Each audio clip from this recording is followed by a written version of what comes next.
કાતર લેવી, ડબ્બી, bobbin, reel, ball pen, scale અને પ્લેન કાપડ. શીખવા માટે આપણે સ્કેલની અને બોલપેનથી સીધી લાઈન દોરવાની, જેથી કરીને આપણે સીધી સિલાઈ શીખવામાં સરળ પડે. આટલા અંતરે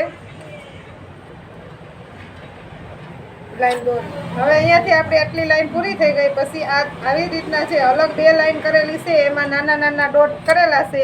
એ એટલા માટે કરેલા છે કે જેથી આપણે લોકની સિલાઈ કઈ રીતની મારવી એ શીખવા વધારે પડતું મળે, એટલા માટે આ ડોટ નાખવાની છે.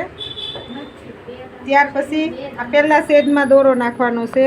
ત્યાર પછી અહીંયાથી લઈ આ ગોળ રિંગ જે આવે એમાં દોરો લેવાનો છે. ત્યાર પછી આમાં લઈ અને આ જે વસેનો જે સ્પાટ આવે એની અંદર એક લેવાનો છે. પછી આ તરફ લેવાનો છે અને ડાબા હાથથી સોયમાં દોરો નાખવાનો છે.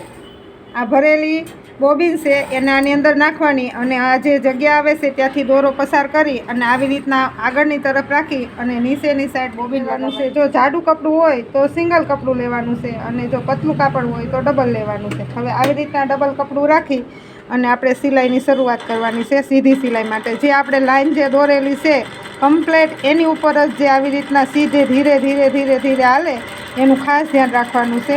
હવે અહીંયાથી પૂરું થાય એટલે અંદરની તરફ સોય રાખી અને પાછું રિટર્ન આ બાજુથી આવી રીતના આમ ફરી જવાનું, જેથી કરીને છે ને તમને વધારે પડતી કાતરનો કે તેનો ઉપયોગ કરવો ન પડે અને એકદમ ધીરે એની માથે જેટલી તમે સિલાઈ આપશો ને એટલે ઓટોમેટિક તમને સીધી સિલાઈ ફટાફટ આવડી જાય. હારી થઈ ગઈ.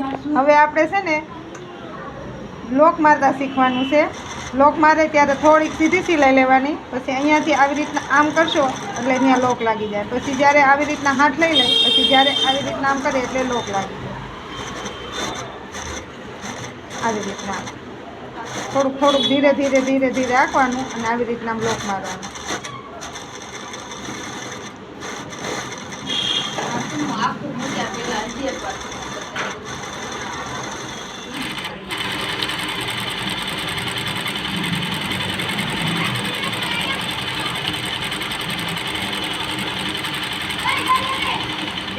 અને લોક મારતા શીખ્યા.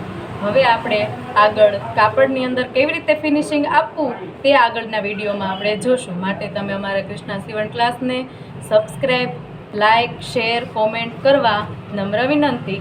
Thank you.